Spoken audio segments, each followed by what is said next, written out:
हम लोग इससे पहले त्रिकोणमिति का जो आपका त्रिकोणमितीय अनुपात था और आपका त्रिकोणमिति के अनुप्रयोग यानी कि हाइट एंड डिस्टेंस हम लोग अच्छे से उसको हल कर लिए। अब आइए, अब हम लोग चलते हैं चैप्टर जो है हमारा, मतलब कि प्रश्नावली जो है, प्रश्नावली 12 है ना। ये क्या है? तो ये जो है हमारा वृत्तों से संबंधित क्षेत्रफल, वृत्तों से संबंधित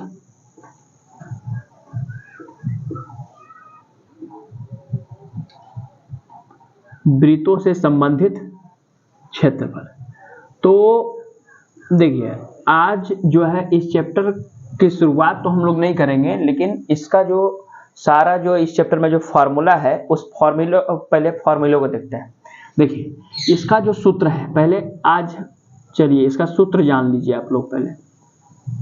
पहले सूत्र जानते हैं, आकृति के बारे में जानेंगे, है ना। ये जो वृत्त है हमारा, ये जो वृत्त है ये किसका पार्ट है जानते हैं? ये सब जो है क्षेत्रमिति का पार्ट है हमारा, क्षेत्रमिति का पार्ट है।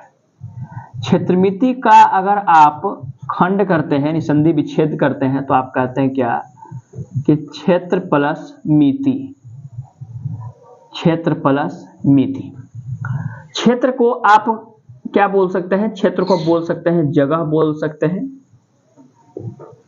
या भूमि बोल सकते हैं, है ना, खाली जगह,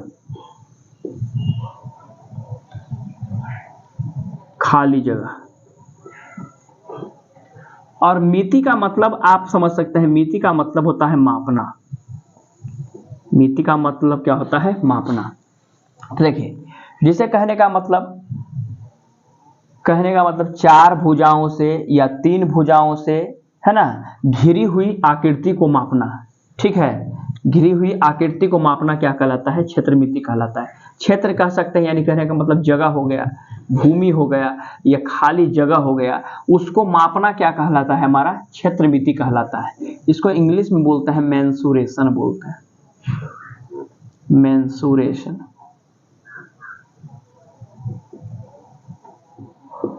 मेंसुरेशन बोलते हैं। आप लोग समझ गए होंगे क्या कि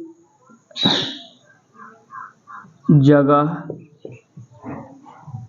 या भूमि, है ना, या बोल सकते हैं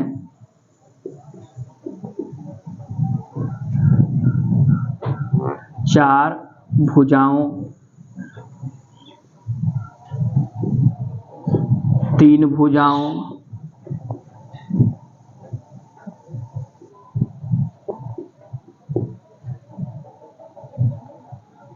से घिरी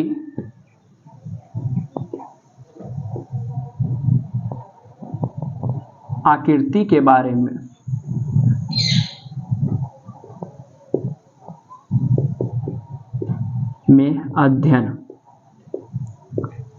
अध्ययन किया जाता है। किसमें किया जाता है? मेंसुरेशन में किया जाता है। इसमें कुछ आकृति जो होते हैं, कुछ आकृति आपका 2 डायमेंशन का होता है जिसको 2D बोलते हैं, और इसमें कुछ आकृति जो होता है 3 डायमेंशन का होता है, उसे 3D बोलते हैं। 2 डायमेंशन कहने का मतलब होता है जिसमें लंबाई चौड़ाई होता है, या 2 त्रिज्या होता है, या 1 त्रिज्या और 1 ऊंचाई होता है, उसे कहते हैं उसे क्या बोलते हैं? उसे हम बोलते हैं 2D बोलते हैं। और जिसमें 3 डायमेंशन कहने का मतलब 3 बीमा होता है, यानी कि लंबाई चौड़ाई ऊंचाई हो जाएगा आपका, और फिर क्या कर सकते हैं, 2 त्रिज्या और 1 ऊंचाई हो जाए, तो उसको क्या बोलते हैं? 3D बोलते हैं। ठीक है, आप इसे अगर लिखना चाहें तो लिखें, और हम बारी बारी से सभी आकृतियों के बारे में जो इस चैप्टर में जरूरी है उसको हम बताएंगे। पहले आप इसको नोट कर लें, कर से इस चैप्टर के भी एक एक प्रश्न को हल करेंगे। आइए, सबसे पहले देखिए, एक आकृति के बारे में जानते हैं, आप इसे जानते होंगे। आइए देखिए, ये चार भुजाओं से घिरी बंद आकृति है, चार भुजाओं से घिरी बंद आकृति है, इसको क्या बोलते हैं? इसको बोलते हैं आयत, इसको बोलते हैं आयत, इसको इंग्लिश में बोलते हैं रेक्टेंगल।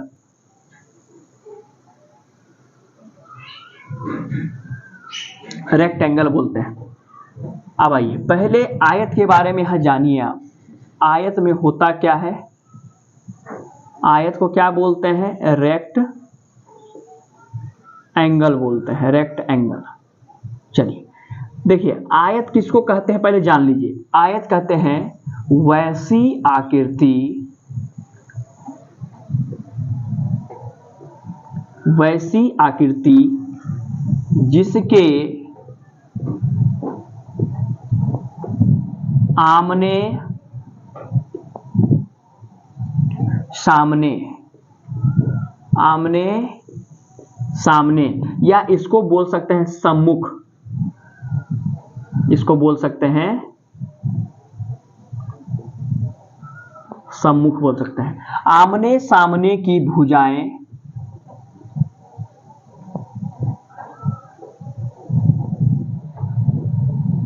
आमने सामने की भुजाएं समान होती हैं,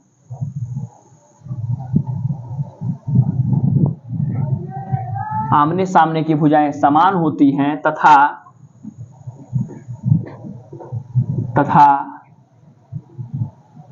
प्रत्येक कोण 90 डिग्री का होता है। प्रत्येक कोण कितना डिग्री का होता है? 90 डिग्री का होता है। अब देखिए कोण कहने का मतलब ये जो हमारा है कोण कितना डिग्री का है? 90 डिग्री का है। ये वाला कोण हमारा कितना डिग्री का है? 90 डिग्री का है। ये वाला कोण कितना डिग्री का है? 90 डिग्री का है। और ये वाला कोण हमारा कितना डिग्री का है? 90 डिग्री का है। ठीक है, देखिए इसको भी हटा देते हैं, इसको समझिए। देखिए क्या है?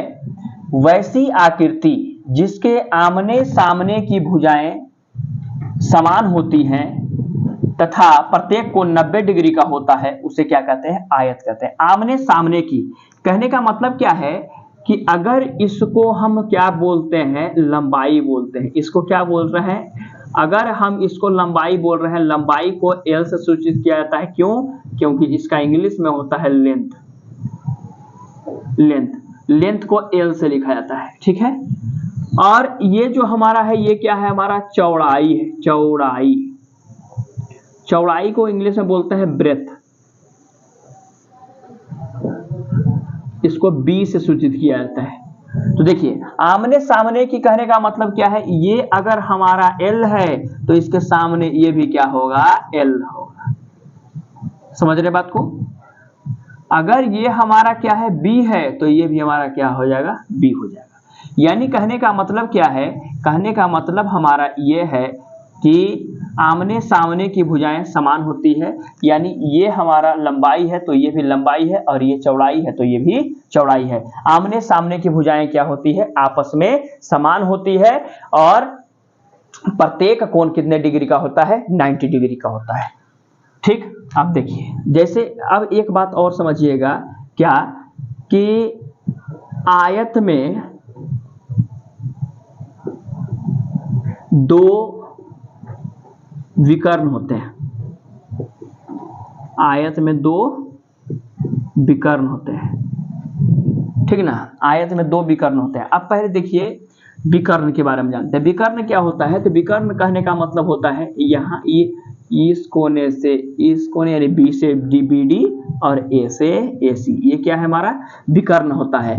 और विकर्ण में ये बात है कि इसका जो विकर्ण होता है क्या होता है? समान होता है। दोनों विकर्ण क्या होता है? समान होता है। ठीक है, चलिए अब देखिए आयत का क्षेत्रफल, आयत का आयत का क्षेत्रफल। आयत का क्षेत्रफल कहने का मतलब क्या है कि जिसे कहने का मतलब क्या है कि ये देखिए चार भुजाओं से घिरी बंद आकृति है, इसके अंदर का जो जगह है, अंदर का जो जगह पूरा बचा हुआ है, ये क्या है, ये हमारा क्षेत्र है। इसी का हमको पूरा बताना है कि ये क्या है, कितना है। तो इसको बताने के लिए आपको क्या करना पड़ता है, यानी कि आयताकार अगर कोई भी आकृति है उसका क्षेत्रफल बताने के लिए आपको क्या करना पड़ेगा, लंबाई को चौड़ाई से गुना करना पड़ेगा। लंबाई को आप क्या करेंगे, लंबाई गुना में चौड़ाई कहिएगा, लंबाई गुना चौड़ाई यानी L गुना B, ठीक है। फिर आयत का परिमाप,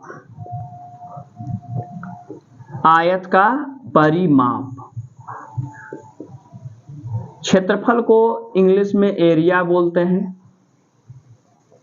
परिमाप को पेरीमीटर बोलते हैं।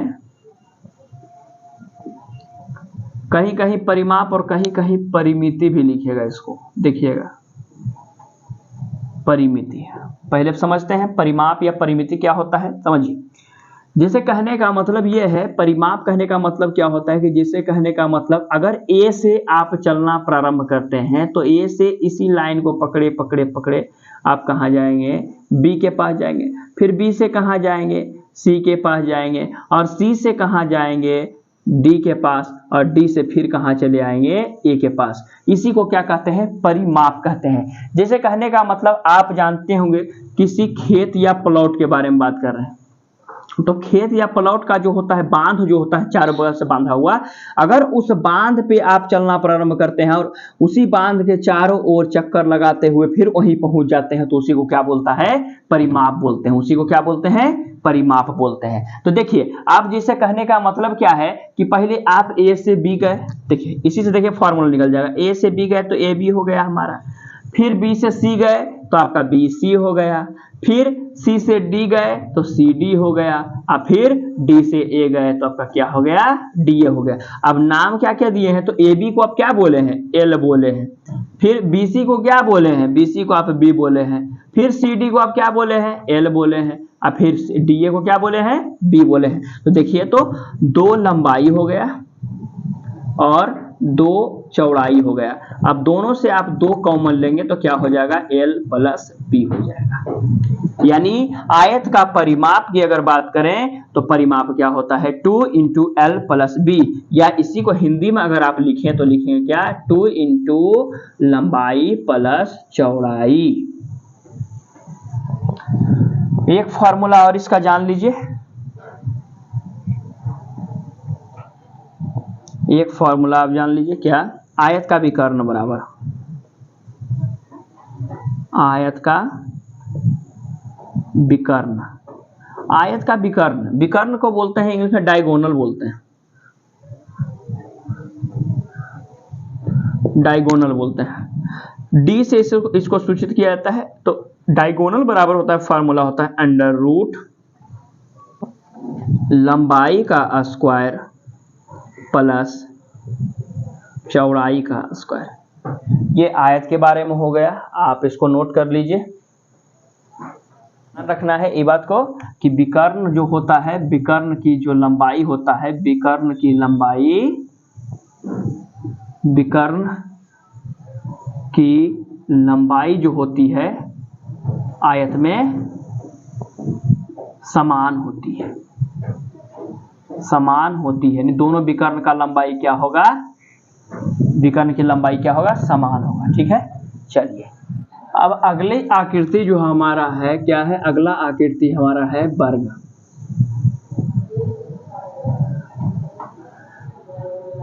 नहीं, ये क्या है, ये हमारा क्या है, वर्ग है। वर्ग को इंग्लिश में बोलते हैं स्क्वायर, स्क्वायर बोलते हैं, ठीक है। आइए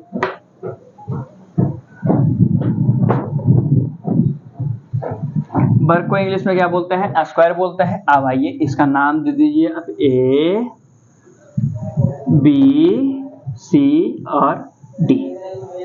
इसका भी प्रत्येक कोण क्या होता है, 90 डिग्री का होता है। इसका भी प्रत्येक कोण कितने डिग्री का होता है, 90 डिग्री का होता है। इसका भी प्रत्येक कोण 90 डिग्री का होता है। ठीक है, इसका प्रत्येक कोण, ठीक है। अब देखिए बात को समझिएगा, ये वर्ग के बारे में। देखिए वर्ग को इंग्लिश में क्या बोलते हैं, स्क्वायर बोलते हैं। देखिए यानी इसको क्या लिखेंगे, वैसी आकृति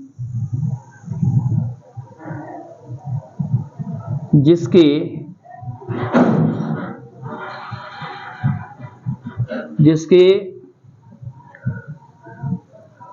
चारों भुजाएं आपस में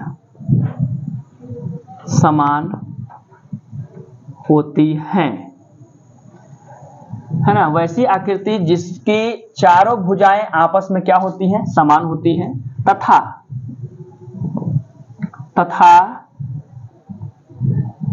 प्रत्येक कोण 90 डिग्री का होता है। प्रत्येक कोण 90 डिग्री का होता है। मतलब जितना कोण है, मतलब 4 कोण है, चारों कोण कितना डिग्री का होगा, 90 डिग्री का। और एक वर्ग में पूछे या एक आयत में पूछे पूरे कितने डिग्री का कोण बनेगा, तो 9 चौके 36 यानी 360 डिग्री का। ठीक है, इसमें भी कितना होगा, 2 विकर्ण होगा, इसमें भी 2 विकर्ण होंगे और दोनों विकर्ण की लंबाई क्या होगी, समान होगी। ठीक है, इसमें भी क्या होगा, इसमें दो विकर्ण होते हैं एवं इसकी लंबाई क्या होती है, विकर्ण की लंबाई समान होती है।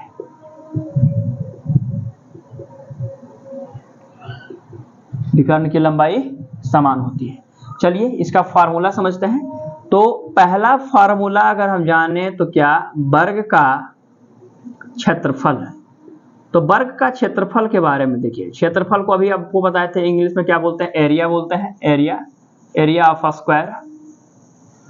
देखिए तो वर्ग का क्षेत्रफल है, जैसे कहने का मतलब ये वर्ग है, यानी कोई भी आकृति हो जिसके चारों भुजाएं आपस में समान हो उसको वर्ग कहेंगे। और उस वर्ग के बारे में, उस वर्ग का, जैसे देखिए ये चारों भुजा इसकी समान है ना। अगर इसका भुजा को, ये जो भुजा है हमारा, अगर इस भुजा को अगर हम क्या बोलते हैं, साइड बोलते हैं। साइड मतलब होता है भुजा। अगर हम इसको एस बोल देते हैं तो इसको भी एस बोलेंगे, इसको भी एस बोलेंगे, इसको भी एस बोलेंगे। मतलब कोई सा भी आप ऐसा कीजिए कि कोई सा भी आकृति लीजिए, लेकिन आप देखिएगा अगर चारों भुजाएं अगर आपस में उसका समान है तो क्या है, वर्ग है। अगर आमने सामने की भुजा समान है तो फिर क्या हो जाएगा, आयत हो जाएगा। और दोनों में सिमिलरिटी क्या है, तो दोनों में सिमिलरिटी ये है कि दोनों में, आयत में भी और वर्ग में भी, दोनों में क्या होता है, 90 डिग्री का कोण बनता है। और दोनों में विकर्ण की लंबाई क्या होती है, समान होती है। अब बात को आप यहाँ पे ये समझिए कि जैसे क्षेत्रफल का बात किए, तो ये जो हमारा आकृति है, आकृति का जो अंदर देख रहे हैं आप, अंदर जो ये जगह हुआ है जगह है ना, ये जो जगह हुआ है इसी को क्या बोलते हैं, क्षेत्र बोलते हैं। और इसी का जब हम निकालेंगे तो क्या हो जाएगा, क्षेत्रफल। यानी कहने का मतलब वर्ग का क्षेत्रफल क्या होता है, क्या हो जाएगा, भुजा स्क्वायर। वर्ग का क्षेत्रफल भुजा स्क्वायर। अब दूसरा में आइए, वर्ग का परिमाप बोलिए या फिर परिमिति भी इसी को बोलते हैं हम लोग, इंग्लिश में बोलते हैं पेरीमीटर। तो वर्ग का परिमाप क्या होता है, 4 गुने भुजा होता है। देख ही रहे हैं, अगर परिमाप का मतलब आपको बताए हैं कि ए से बी, बी से सी, सी से डी और डी से ए। यानी कहने का मतलब है चारों ओर जाना, चारों ओर जा रहे हैं आप, क्या कहलाएगा। तो देखिए आप करिएगा ना, S plus S plus S plus S, यानी 4 इंटू एस। एस को आप क्या बोलते हैं, एस को आप बोलते हैं साइड बोलते हैं, 4 इंटू साइड। फिर तीसरा देखिए, वर्ग का विकर्ण। वर्ग का विकर्ण कहने का मतलब क्या होता है, वर्ग का विकर्ण को कहते हैं डायगोनल, यानी डी से, है ना, इसको पी से। तो डायगोनल क्या होता है, तो अंडर रूट 2 इंटू भुजा। ठीक है, आप इसको नोट कीजिए। चलिए अब आइए थोड़ा सा देखिए, इस चैप्टर में जिसका जरूरत है बस उसी को हम जानने का कोशिश करेंगे। ठीक है, आपका समय बर्बाद नहीं करेंगे। आइए देखिए, आप लोग इसे जानते होंगे, त्रिकोणमिति में बहुत बार पढ़े हैं आप। क्या कहते हैं इसको, यहाँ पे 90 डिग्री का कोण बनता है, तो वैसा त्रिभुज जिसका एक कोण 90 डिग्री का होता है, एक कोण 90 डिग्री का होता है, उसको क्या बोलते हैं, समकोण त्रिभुज बोलते हैं, समकोण त्रिभुज बोलते हैं, राइट एंगल। ठीक, अब देखिए बात को आप समझिएगा। जैसे कहने का मतलब ये है कि ये हमारा क्या है, ये समकोण त्रिभुज है, इसको बोलते हैं राइट एंगल त्रिभुज, ट्रायंगल, राइट एंगल ट्रायंगल। देखिए ट्रायंगल के बारे में आप जानते हैं, ट्रायंगल किसको बोलते हैं, तो तीन बंद भुजाओं से घिरी आकृति को, तीन बंद भुजाओं से घिरी आकृति को क्या कहते हैं, त्रिभुज कहते हैं। ठीक ना। अब उसी त्रिभुज को बांटा गया किसमें, तो हमारा क्या हो गया, तो एक हो गया हमारा क्या बोलते हैं, समबाहु त्रिभुज हो गया। ठीक है, और ये हमारा क्या है, समकोण त्रिभुज है। तो पहले समकोण त्रिभुज के बारे में जानते हैं। देखिए समकोण त्रिभुज किसको कहते हैं, तो पहले लिख लेते हैं इसको।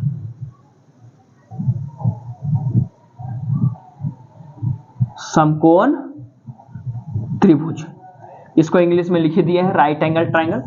अब देखिए समकोण त्रिभुज वैसा त्रिभुज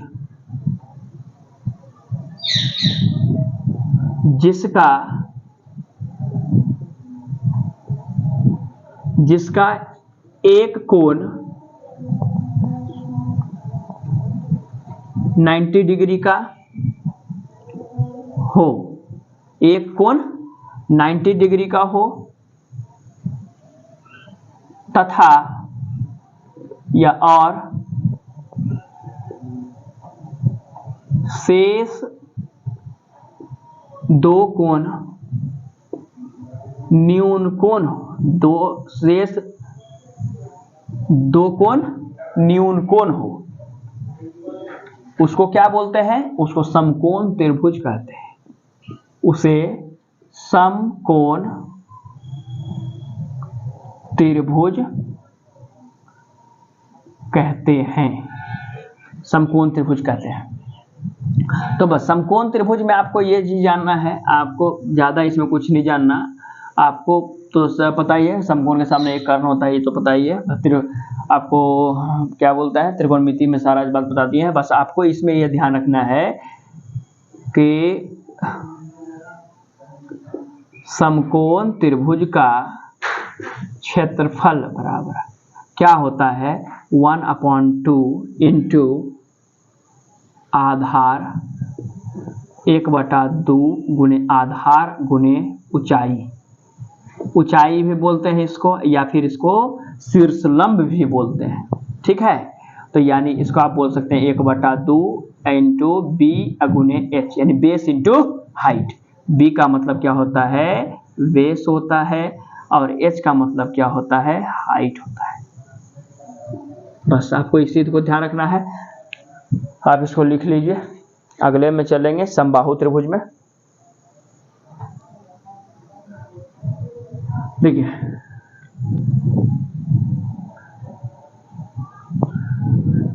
ये देखिए समबाहु त्रिभुज, नाम से ही पता चल रहा होगा, इसका नाम क्या है, समबाहु त्रिभुज। देखिए त्रिभुज, आपके त्रिभुज के बारे में आपको बताए हैं कि तीन भुजाओं से घिरी बंद आकृति को क्या बोलते हैं, त्रिभुज बोलते हैं। त्रिभुज को तीन भागों में बांटा गया, मतलब त्रिभुज को तीन कैटेगरी दिया गया। क्या क्या दिया गया, तो देखिए जैसे त्रिभुज को तीन कैटेगरी क्या क्या दिया गया, तो एक तो मान कर चलिए हमारा समबाहु त्रिभुज दिया गया, और एक दिया गया एक ये हो गया, और दूसरा समझिए, दूसरा है एक समद्विबाहु त्रिभुज दिया गया, समद्विबाहु। और एक और क्या दिया गया बताइएगा, एक दिया गया विषम बाहु त्रिभुज।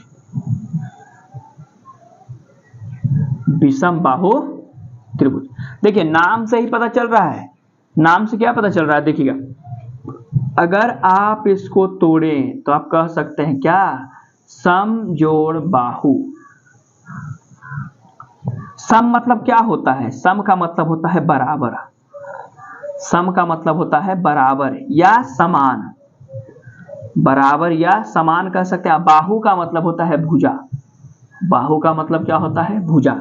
मतलब वैसा त्रिभुज जिसके तीनों भुजाएं आपस में क्या होती हैं, समान होती हैं, बराबर होती हैं, उसे क्या कहते हैं, समबाहु त्रिभुज कहते हैं। ठीक, समद्विबाहु के बारे में देख लीजिए, लेकिन इसको अभी चैप्टर में नहीं देखना है, लेकिन आप इसे देख लीजिए। इसको अगर तोड़ते हैं तो आप कहिएगा क्या, समजोड़ द्वि अजोड़ बाहु, है ना। सम का मतलब बताए हैं बराबर, और द्वि का मतलब क्या बताया आपको, दो। अब बाहु मतलब तो आप जानते ही हैं भुजा। तो वैसा त्रिभुज है ना जिसके दो भुजाएं आपस में क्या हो, बराबर हो, उसे समद्विबाहु त्रिभुज कहते हैं। फिर आइए विषम बाहु में आइए, तो देखिए विषम, इसको अगर आप संधि विच्छेद करेंगे तो आप कहेंगे ना विषम अजोड़ बाहु, विषम जोड़ बाहु, यानी क्या कह सकते हैं इसको, तो विषम मतलब होता है असमान, असमान यानी बराबर नहीं, बराबर नहीं। ठीक है, तो वैसी आकृति जिसके एक भी भुजा आपस में बराबर नहीं हो, मतलब तीनों भुजाएं क्या हो, असमान हो, उसे क्या कहते हैं, विषम बाहु त्रिभुज कहते हैं। और एक चीज जान लीजिए कि कोई भी त्रिभुज हो उसके तीनों कोनों का योग 180 डिग्री होगा। ठीक है, तीनों कोनों का योग कितना होगा, 180 डिग्री होगा। ठीक है, जैसे समकोण आप देखें तो समकोण में एक, ये समकोण देखे थे ना, तो समकोण में क्या हो गया, समकोण में एक तो 90 डिग्री का आपका हो गया, और बाकी दो न्यून कोण है। न्यून कोण कहने का मतलब क्या होता है कि इन दोनों कोणों का योग कितना होगा, 90 डिग्री होगा। तो 90 और 90 कितना हो जाएगा, 180 हो जाएगा। अब ये हमारा क्या है, समबाहु त्रिभुज। समबाहु त्रिभुज के बारे में आप जानते हैं, समबाहु त्रिभुज पहले लिख लीजिए आप इसको, समबाहु, समबाहु त्रिभुज। देखिए समबाहु को अगर आप यहाँ पे कहिएगा तो लिखिएगा समजोड़ बाहु। ठीक है, यानी कहने का मतलब क्या होता है, सम मतलब बोलते हैं इसको बराबर बोलते हैं, अब बाहु मतलब कहते हैं भुजा। बाहु मतलब किसको बोलते हैं, भुजा को। यानी वैसा त्रिभुज, वैसा त्रिभुज जिसकी सभी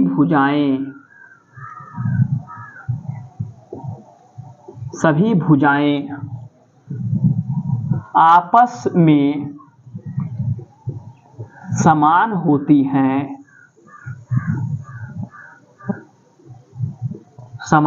हैं, तथा प्रत्येक कोण 60 डिग्री का होता है, उसे समबाहु त्रिभुज कहते हैं।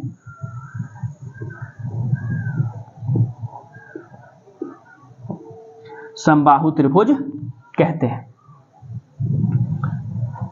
अब देखिए बात को समझिएगा, क्या क्या आपको बोला गया कि इसकी जो सभी भुजाएं हैं आपस में समान होंगी, यानी कहने का मतलब ये भुजा जो है, ये भुजा, तीनों भुजाएं क्या है, आपस में बराबर है।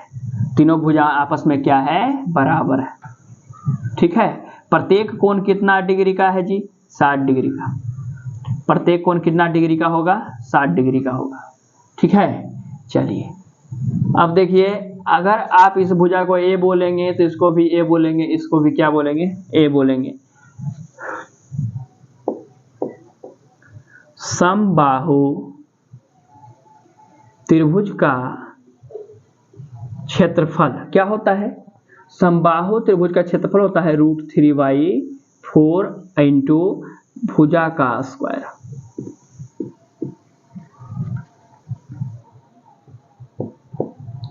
समबाहु त्रिभुज का परिमाप, परिमाप क्या होगा बताइएगा। परिमाप तो आपको बताया ही है, अगर 4 भुजा है तो चारों को माप दीजिए, 3 भुजा है तो तीनों को माप दीजिए, है ना। तो इसको आप क्या बोलेंगे, a प्लस ए बराबर क्या हो जाएगा, 3 अगुने भुजा। ठीक है, एक और जान लीजिए, समबाहु त्रिभुज की ऊंचाई बराबर, समबाहु त्रिभुज की ऊंचाई बराबर क्या होता है, √3/2 इंटू भुजा। इसको आप नोट कर लीजिए।